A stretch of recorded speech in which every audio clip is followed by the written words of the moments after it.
history has proven that to be a superpower, one must be a sea. বিশ্ব মানচিত্রের ঠিক মাঝখানে এখন আর মেঘ নয়, জমছে ঘন কালো বারুদের ধোঁয়া। পারস্য উপসাগরের লোন জল কেটে যখন আমেরিকার ইতিহাসের অন্যতম শক্তিশালী নৌবহর তেহরানের দিকে ধেয়ে আসছে, ঠিক তখন তেহরানের মাটির গভীরে তৈরি হলো এক অদ্ভুত নিস্তব্ধতা। খবর এলো ইরানের সর্বোচ্চ নেতা আয়াতুল্লাহ আলী খামেনিকে জরুরি ভিত্তিতে সরিয়ে নেওয়া হয়েছে মাটির নিচে এক দুর্ভেদ্য আন্ডারগ্রাউন্ড বাংকারে।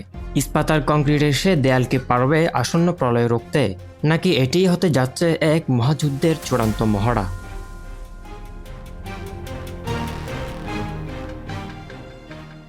আজ মধ্যপ্রাচ্য এমন এক অগ্নিকুণ্ডের উপর দাঁড়িয়ে যেখানে একটি দেশলাইয়ের কাঠি পুরো পৃথিবীকে জ্বালিয়ে দিতে পারে। কেন আমেরিকা তাদের সারা যুদ্ধজাহাজগুলো পাঠালো? খামেনি বাংকারে বসে কোন মরণাস্ত্রের সুইচ টিপতে প্রস্তুত হচ্ছে? আর সাধারণ মানুষের জন্য কেন এই আকাশপথ এখন এক মরণ ফাঁদ? আজকের এই প্রতিবেদনে আমরা পর্দার পেছনের সে অন্ধকার সত্যগুলো তুলে ধরব, যা মূলধারার সংবাদে আপনি হয়তো পাবেন না। মার্কিন নৌবাহিনীর অহংকার ইউএসএস আব্রাহাম লিঙ্কন এক বিশাল ভাসমান মৃত্যুপুরী। এটি কেবল একটি জাহাজ নয়, বরং আকাশ প্রতিরক্ষা ব্যবস্থার এক বিশাল দুর্গ। আন্দামান সাগর থেকে মালাক্কা প্রণালী পেরিয়ে এটি এখন সোজা পারস্য উপসাগরের পথে। সাথে যোগ দিচ্ছে ভার্জিনিয়া থেকে আসা আরেক দানব USS George W Bush. President ট্রাম্পের ভাষায় এটি ইরানের জন্য এক চরম দুঃস্বপ্ন। আমেরিকা চাইছে ইরানকে চারপাশ থেকে ঘিরে ফেলে তাদের শ্বাসরোধ করতে। কিন্তু প্রশ্ন হলো, ইরান কি সত্যি খুনঠাসা? তেহরান থেকে আসা হুঙ্কার বলছে অন্য কথা।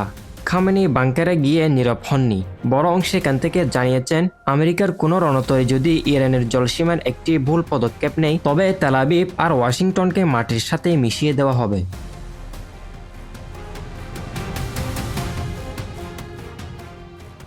এদিকে ইসরায়েলের ভেতরে চলছে এক অন্যরকম আতঙ্ক।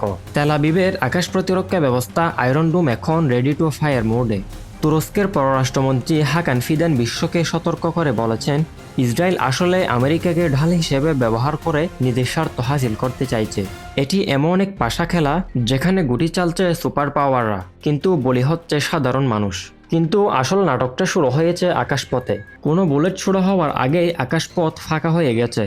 এয়ার ফ্রান্স, লুফতানসা আর কেএলএম যখন মধ্যপ্রাচ্যের ফ্লাইট বাতিল করে, তখন বুঝতে হবে পরিস্থিতি আর আলোচনার টেবিলে নেই।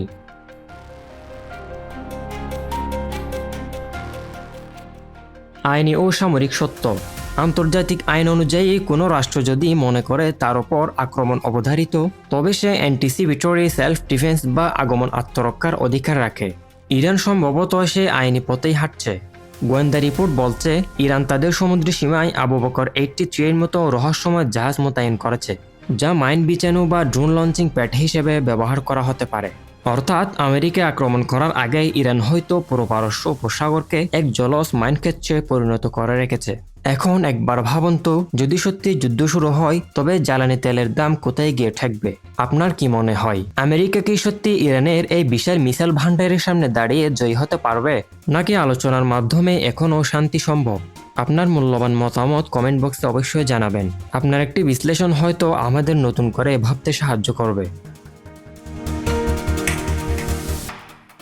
খামেনি বাংকারে বসে দেওয়া নির্দেশটি হয়তো লিখে দেবে আগামী পৃথিবীর ইতিহাস। আমরা এমন এক মোড়ে দাঁড়িয়ে যেখানে হয় ফিরবে শান্তি, না হয় বেজে উঠবে তৃতীয় বিশ্বযুদ্ধের সাইরেন। সময় ফুরিয়ে আসছে, আর পৃথিবী তাকিয়ে আছে ওই পারস্য উপসাগরের দিকে। সবচেয়ে আগে সঠিক এবং নিরপেক্ষ তথ্য পেতে আমাদের চ্যানেলটি সাবস্ক্রাইব করে সাথেই থাকুন। দেখা হচ্ছে পরবর্তী ভিডিওতে। সচেতন থাকুন, নিরাপদ থাকুন। ধন্যবাদ।